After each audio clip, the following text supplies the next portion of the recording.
بسم اللہ الرحمن الرحیم، شروع اللہ کے نام سے جو بڑا مہربان اور نہایت رحم کرنے والا ہے۔ اس ویڈیو میں ہم حضرت ابراہیم علیہ السلام کے خواب کے بارے میں بات کریں گے کہ پروردگار عالم نے حضرت ابراہیم علیہ السلام کو خواب میں حکم دیا کہ میری رضا کے لیے اپنی پیاری چیز قربان کریں، تو حضرت ابراہیم علیہ السلام نے حکم خدا کی تعمیر کرتے ہوئے کیا کیا؟ حضرت ابراہیم علیہ السلام کو حضرت اسماعیل علیہ السلام سے بڑی محبت تھی۔ حضرت ابراہیم علیہ السلام کو خدا کا حکم ہوا کہ بی بی ہاجرہ کو اور اپنے پیارے معصوم حضرت اسماعیل علیہ السلام کو ایک بیابان میں لے جا کر چھوڑ دو۔ چنانچہ حضرت اسماعیل علیہ السلام اور ان کی والدہ بی بی ہاجرہ کو حضرت ابراہیم علیہ السلام ہمراہ لے کر مکہ مکرمہ کی جانب روانہ ہوئے۔ حکمت یہ تھی کہ پروردگار عالم کو ان کے ذریعے خانہ کعبہ بلکہ تمام عرب کو ان کی اولاد سے آباد کرنا تھا۔ جب حضرت ابراہیم علیہ السلام بیوی اور بچے کے ہمراہ اس مقام پر پہنچے تو وہاں ایک درخت تھا۔ اس کے نیچے بیوی اور بچے کو بٹھایا اور آبیدہ ہو کر واپس روانہ ہوئے۔ بی بی ہاجرہ پیچھے پیچھے جاتی ہیں اور کہتی ہیں کہ ہمارے حال پر رحم کرو، ہمیں ایسے بیابان میں کس کے سپورٹ کر کے جا رہے ہو؟ حضرت ابراہیم علیہ السلام نے فرمایا کہ تمہارا محافظ پروردگار عالم ہے۔ یہ سنتے ہی بی بی صاحبہ نے کہا، حسبی اللہ توکلت علی اللہ، مجھے اللہ کافی ہے اور میں نے اس کی ذات پر توکل کیا۔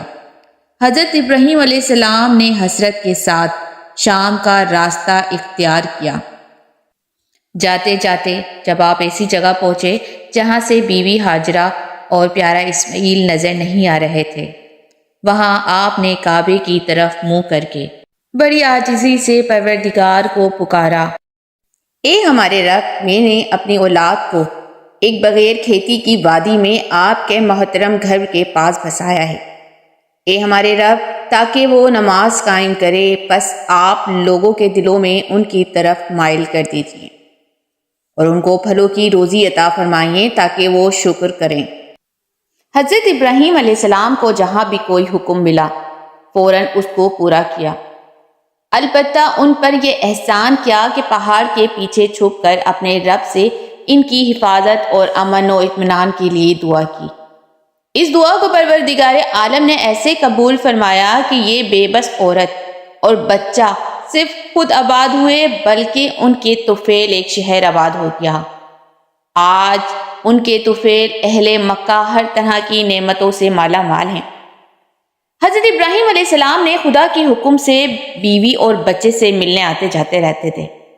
وہاں پر عالی شان عمارتیں جرائم کے لوگوں نے بنائیں اور حضرت اسماعیل علیہ السلام کے اخراجات انہوں نے اپنے ذمے ٹھہرائے تو بی بی صاحبہ کو تسلی اور اطمینان ہو گیا۔ حضرت اسماعیل علیہ السلام کی بھی کامل نشو نما ہو رہی تھی، جس سے حضرت ابراہیم علیہ السلام کو بھی اطمینان ہو گیا۔ جب حضرت اسماعیل علیہ السلام کی عمر 7 سال کی ہوئی تو پروردگار عالم نے حضرت ابراہیم علیہ السلام کو خواب میں حکم دیا کہ میری رضا کے لیے پیاری چیز قربان کر۔ روضۃ العلماء میں ہے کہ حضرت ابراہیم علیہ السلام نے ذی الحج کی پہلی رات کو خواب دیکھا کہ کہنے والا کہتا ہے کہ اے خلیل، اپنی پیاری چیز کو ذبح کر۔ جب بیدار ہوئے تو چند بکریاں ذبح کی، پھر دوسری رات کو بھی ویسے ہی خواب دیکھا، پھر صبح اٹھے تو صبح چند گائیں ذبح کی، پھر تیسری رات بھی ویسے ہی حکم ہوا، صبح چند اونٹ ذبح کیے۔ ہر رات یہی خواب دیکھتے رہے اور قربانیاں بڑھاتے گئے۔ پھر 8ویں رات کو حکم ہوا کہ آزمائش ایسی دی کہ اپنے بیٹے کو ذبح کرنا ہے۔ 9ویں رات کو بھی یہی حکم آیا، پھر 10ویں رات کو یہی حالت دیکھی۔ پھر اللہ تعالیٰ کے امر کی تعظیم کی اور ارادہ کیا۔ اس کے بعد حضرت ابراہیم علیہ السلام خانہ کعبہ میں گئے تو وہاں بھی کہا گیا کہ اے ابراہیم، اپنے بیٹے کو ذبح کر۔ تب آپ علیہ السلام حضرت اسماعیل علیہ السلام کو والدہ کے پاس لے آئے اور فرمایا کہ اسماعیل کو تیار کریں۔ والدہ نے حضرت اسماعیل علیہ السلام کو غسل دیا، نئے کپڑے پہنائے، کنگھی کی اور خوشبو لگائی۔ بی بی ہاجرہ نے اپنے بیٹے کو تیار کر کے حضرت ابراہیم علیہ السلام کے سپرد کیا اور کہا، یعنی میں اپنے کام اللہ کے سپرد کیا، بے شک اللہ تعالیٰ اپنے بندوں کو دیکھنے والا ہے۔ ان کے جانے کے بعد شیطان بی بی صاحبہ کے پاس آیا اور کہا کہ تم جانتی ہو حضرت ابراہیم علیہ السلام تیرے بیٹے کو کہاں لے کر جا رہے ہیں؟ بی بی صاحبہ نے فرمایا اپنے دوست کے ہاں گئے ہیں۔ شیطان نے جواب دیا کہ نہیں، تیرے بیٹے کو ذبح کرنے کے لیے لے کر گئے ہیں۔ بی بی صاحبہ نے جواب دیا کہ ایسا کون باپ ہوگا جو اپنے بیٹے کو ذبح کرے، اور پھر خلیل اللہ ایسا کام کرے، یہ ہو ہی نہیں سکتا۔ شیطان نے جواب دیا تیری بات تو ٹھیک ہے، لیکن اس کو خدا کا حکم آیا ہے۔ بی بی صاحبہ نے جواب دیا اگر حکم الہی ہے تو میں دل و جان سے راضی ہوں، یہ ایک بیٹا ہے، اگر اس جیسے 1000 بیٹے ہوں تو پھر بھی میں خدا کے راستے میں دینے کو تیار ہوں۔ شیطان وہاں سے مایوس ہو کر چلا گیا، پھر موقع پا کر حضرت اسماعیل علیہ السلام کے پاس پہنچ گیا اور ان کو بھی اسی طرح وسوسے میں مبتلا کرنے کی کوشش کی۔ کہنے لگا کہ حضرت اسماعیل نے اس کو بھی یہی جواب دیا، یہ تو میری ایک جان ہے، اگر 1000 جانیں بھی ہوں تو میں خدا کی راہ میں قربان کرنے کو تیار ہوں۔ اس کارروائی سے بھی شیطان نا امید ہو گیا۔ حضرت ابراہیم علیہ السلام کو وسوسہ دینے لگا۔ حضرت ابراہیم علیہ السلام نے اس کو پہچان لیا اور ڈیلا اٹھا کر مارا اور اللہ کے حکم کی تعمیر شروع کی، جیسا کہ پروردگار عالم ارشاد فرماتے ہیں۔